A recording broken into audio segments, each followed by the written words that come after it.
திருவண்ணாமலை அண்ணாமலையார் கோவிலின் சிறப்பு குறித்து தெரிந்து வைத்திருக்கும் பலருக்கு அங்கிருக்கும் அற்புத கோவிலான இடுக்கு பிள்ளையார் கோவில் பற்றி தெரிவதில்லை. தாயின் கருவறை போன்று ஒருமுறை நுழைந்து வெளிவந்தாலே பல நன்மைகளை கொடுக்கும் இந்த கோவில் சமீப காலமாக கவனம் ஈர்த்து வருகிறது.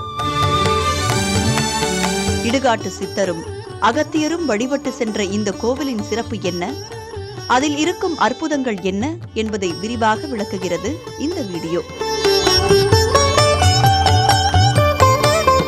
உலக பிரசித்தி பெற்ற பஞ்சபூத ஸ்தலங்களில் அக்னி ஸ்தலமாகவும் நினைத்தாலே முக்தி தரும் ஸ்தலமாகவும் விளங்கக்கூடிய திருவண்ணாமலை அருணாச்சலேஸ்வரர் கோவிலில் நாள்தோறும் ஆயிரக்கணக்கானோர் தரிசனம் செய்து வருகிறார்கள்.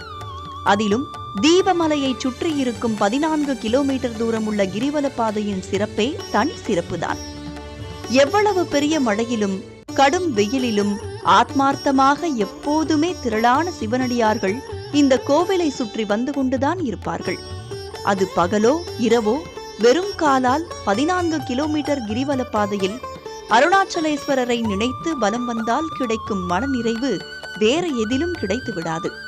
இப்படியாக கிரிவல பாதையில் இந்திரலிங்கம், அக்னிலிங்கம், யமலிங்கம், நிருதிலிங்கம், திருநேர் அண்ணாமலை, வருணலிங்கம், அடிமுடி சித்தர் திருக்கோவில், ஆதி அருணாச்சலேஸ்வரர் கோவில், மாணிக்க வாசகர் திருக்கோவில், வாயுலிங்கம், குபேரலிங்கம், ஈசானியலிங்கம், வடவீதி சுப்பிரமணியர் ஆலயம், ஆதி காமாட்சியம்மன் திருக்கோவில், துர்கை அம்மன் ஆலயம், பூத நாராயணர் கோவில் உள்ளிட்ட பல்வேறு கோவில்களில் லிங்கங்கள் இருக்கின்றன. இதில் தனித்து காணப்படுவதுதான் குபேரலிங்கத்திற்கு அருகாமையில் அமைந்திருக்கும் இடுக்கு பிள்ளையார் கோவில். கோவிலுக்கு இடுக்கு பிள்ளையார் ஆலயம் என்று பெயர் இருந்தாலும் அதற்குள் விநாயகர் சிலை ஏதும் இல்லை. அதன் பக்கவாட்டில் விநாயகர் சிலை அமைந்துள்ளது. இடுக்கு பிள்ளையார் கோவில் உள்ளே 9 தூண்களுடன் சிறிய கட்டிடமாக அமைந்துள்ள இந்த கோவில் திருவண்ணாமலை தீபமலை வடிவமைப்பில் இருக்கிறது. தாயின் கருவறையில் வெளிவருவது போலவும் மலையில் நுழைந்து வெளிவருவது போல காட்சியளிக்கும் இந்த கோவில் தாயின் கருவறையை போன்றது என்கின்றனர் விவரம் அறிந்தவர்கள். தாயோட கருவறையிலிருந்து நம்ம எப்படி குழந்தையா வரமோ அதே மாதிரி அண்ணாமலை பிள்ளையா அது வழியா நம்ம குழந்தையா கடந்து வரதுனால நமக்கு உள்ளங்காலிலிருந்து உச்சந்தலை வரைக்கும் ரத்தம், நரம்பு, எலும்பு சம்பந்தப்பட்ட வியாதிகள் குணமாகும். தெற்கிருந்து வடக்கு நோக்கி போகிறதுனால அமைப்பை அதுமாதிரி ஏற்படுத்தி வச்சிருக்கிறாங்க. அப்படி வர்றதுனால நமக்கு எத்தனையோ பிறவிகள் இருக்கு. ஒரு வாட்டி வந்து போகும்போது ஒரு பிறவி அறுபட்டு போகின்றது ஐதீகம். பக்தர்கள் தெற்கு வாசல் வழியாக நுழைந்து வடக்கு வாசல் வழியாக வெளியேறும் வகையில் இத்திருக்கோவில் அமைந்துள்ளது.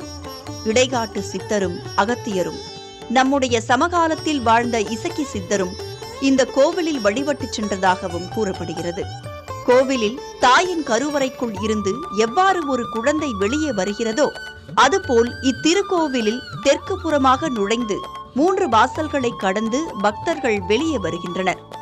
அப்போது உள்ளே இருக்கும் விநாயகரின் பாதத்தை தொட்டு வணங்கி பின்னர் வெளியில் உள்ள நந்தி பகவானை தரிசித்து வேண்டிக்கொண்டு உள்ளே சென்றால் திருமண தடை, கர்ப்பப்பை கோளாறு, குழந்தையின்மை பிரச்சனை, நரம்பு பிரச்சனைகள், ரத்தம் சார்ந்த பிரச்சனைகள், தோஷ நிவர்த்தி, பில்லி சூனியம், வைப்பு, மாந்திரீக பிரச்சனைகள் நீங்கும், நினைத்தது நிறைவேறும் என்பது ஐதீகமாக இருக்கிறது.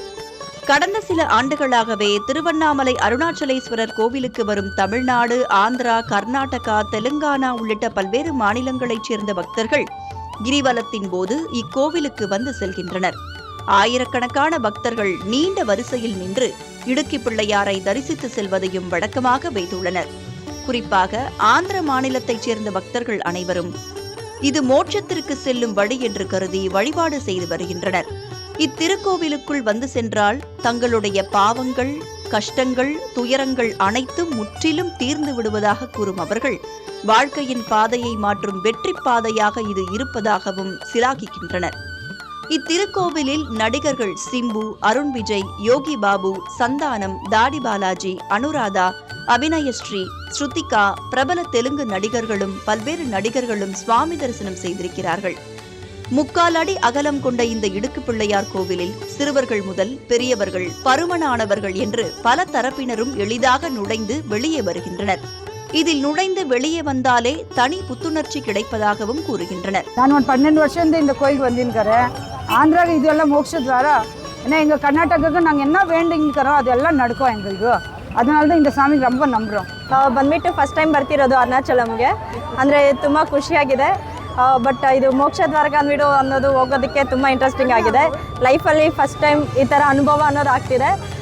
ಒನ್ಸ್ ಗಾಡ್ ಅನ್ನೋದಿದ್ರೆ ಇವತ್ತಂತೂ ನಾನು ಅಂದ್ಕೊಂಡಿರೋದು ನೋಡಿದ್ರೆ ಫುಲ್ ಹ್ಯಾಪಿಯಾಗಿರ್ತೀನಿ.